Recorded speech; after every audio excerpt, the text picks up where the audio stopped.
page.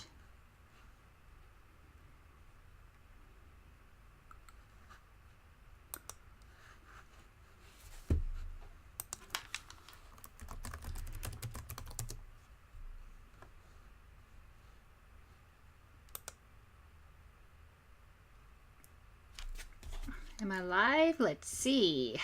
I need to make sure I'm live. Okay. Welcome everyone. If you are waiting for me to start talking, just give me a second so I could share this live broadcast in my Facebook group.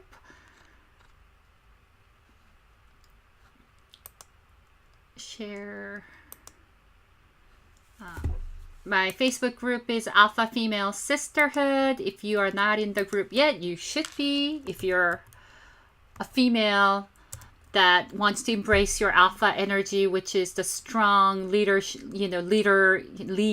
strong, divine feminine energy, and support other women to do the same, you should be joining it. Otherwise, hold on, let me just go ahead and copy this. Get out of here. Let me just go ahead and copy this. All right, now I'm ready to speak. Hey everyone, my name is CEO Kelleher, and I'm a intuitive coach for life and business for high-performing business women. And today I wanted to check in a little bit and talk to you about how to stay away from negative people or protect your energy from your negative people, or how to stay away from energy vampires. I was actually working with one of my clients right before this, and she asked me what I do to deal with energy vampires. And we were talking about it, and I thought that information could be really helpful. So these are the things that I've learned myself and what worked for me. So I'm sharing my own personal point of view. If you have any questions or anything to add, feel free to comment, feel free to share. So first thing, one thing I want to recommend is creating boundaries. So practicing healthy boundaries for your life and business, and energetic boundary is really important for us to stay healthy and happy while running your business or running your family and life. One book that was really helpful for me was this book called Boundaries. I know many people have read it. It's really been powerful. So many people have told me that this book changed their lives, and I didn't read it because I was told that it was very much Christian based, and not that I have anything against Christian, but because I'm not really faith based, I resisted reading it. And then one day, someone that I really looked up to was raving about it. So I bought the book and read it, and I found it to be really powerful and helpful, whether your religion is Christian or any other religion. So I highly recommend it. Hey Farah, good to see you. So the first thing I do, so there's several tips. I took little notes. So how to stay away from negative people or energy vampire.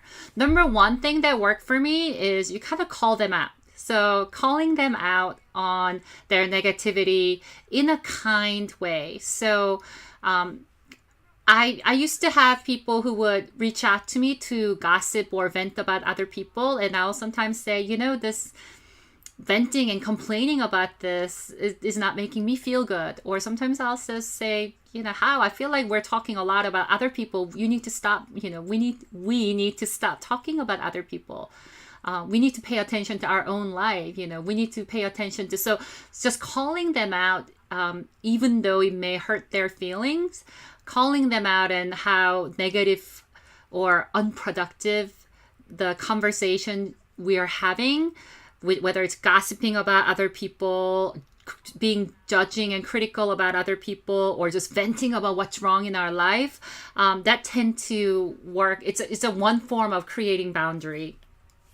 Another thing was that focusing on me being happy. So if you stay happy and no matter, like if you stay positive and you stay happy, the negative people and energy vampires will be kind of turned off by your energy because they want, misery loves company. So when they want to talk about negative and how horrible things are, if you're like, oh, well, I'm really happy, it's a law of attraction. It kind of pisses them off and they don't want to talk to you as much. So you staying happy, you staying positive. Another thing was protecting energy. So there are meditative techniques or energetic practices to protect your own energy. So I actually taught these techniques in my Everyday Intuition course. So you could actually imagine yourself in a clear bubble. I like to use a visualization technique that I zip up my energy. So whatever my energy field, I imagine it zipping it up.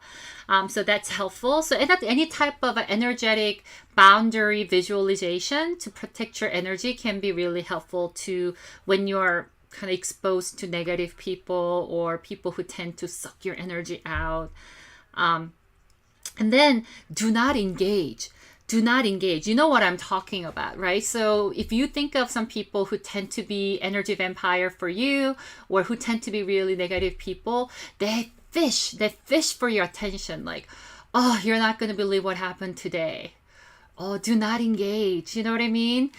You know, they walk up into the room and it's like, and you're conditioned to say, what's wrong? Or, you know, what's going on? Oh, you're not going to believe it. Oh, what happened? What can I do to help? You know the pattern. So as tempting as it is to walk into that trap of that fishing, do not engage. You know, do not engage and try to change the topic or talk about other positive thing and neutral thing, but avoid engaging into those fishing. And then fill your calendar with lots of positive energy people. Like my calendar, I think I recently posted that I had 21 people that I connected, and all of them were really positive. I counted my planner today, this week. When I counted, I had 19 women that I connected with, worked with, and every single one of them are not negative or energy vampire. These are all very positive, high vibe, empowering, you know, desire to be happy, people who want to change the world into a positive place. So when you surround yourself with the like-minded positive people, number one, just for the sake of limited time, you don't have time to set aside for negative people or energy vampire.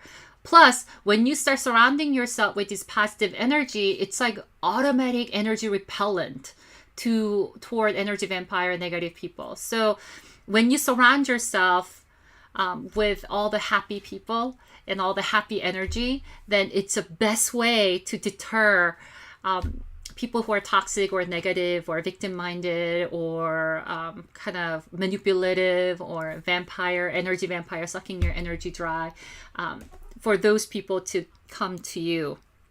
Hey Amanda, good to see you. So if you guys have any question or anything resonates, give me a thumbs up or heart.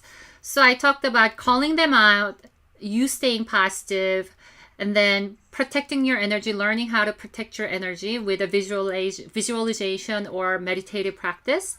And then surrounding yourself with happy, positive people so you become less and less available. And then not engaging, not getting, like, they'll like throw that hook and don't catch that hook. Not engaging on that manipulative pitch. And then just being a little bit shallow, just be not, I mean, this is what works for me. Like I'm not just available. If someone says, oh yeah, you know, I really, we should meet for lunch, I'm not going to be the one to be like, okay, I'm available for lunch this time. I'll be like, yes, that sounds great.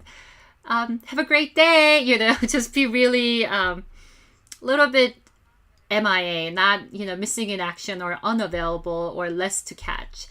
I've had using these techniques or using these tips is not always effective. Sometimes you find yourself in a place where you still need to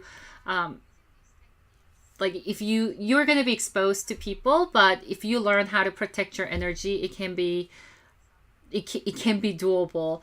I mean, I've had things happen where people have reached out to me and say, well, you've never been a good friend. You're no longer a good friend. You've been a really terrible friend. You've never been there for me. And I've been attacked like that before. But in past, that would like hurt my feeling, and I'll try to make an effort to make it better. But over time, I've learned that that's the best thing that can happen. Even though when I receive these type of attack from people saying, you've never been there for me, you're a terrible person, you've been a bad friend, you're terrible. I've been conditioned to try harder to gain their love, because that's what happened when I was growing up. I had to work very hard to earn love or earn approval from my family.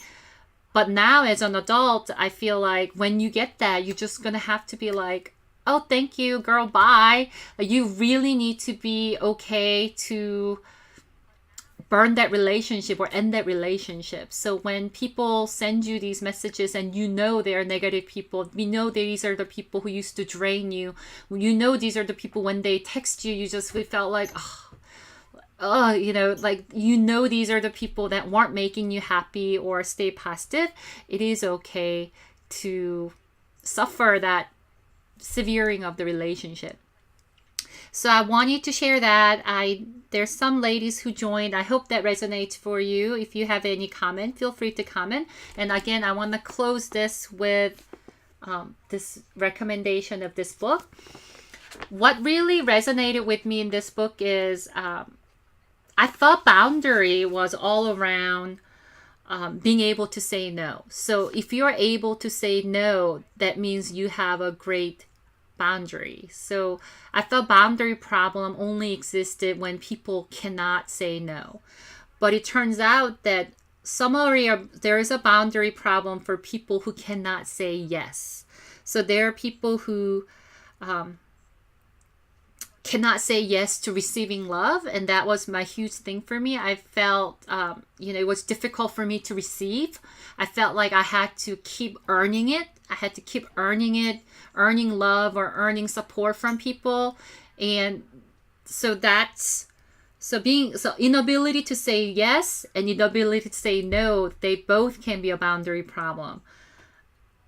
So that was a good information. So read this book. It's on Amazon, Boundaries. It is a little bit somewhat biblical. There are a lot of biblical references and there are a lot of Christian based tone to it, but it's still a wonderful book. I wish there was someone else who wrote this book without too much biblical reference, but if you don't mind it, it's a powerful book. So I want you to check it out. So I hope you guys have a great night. If you have any comment, please share, and I'll talk to you guys later. Bye.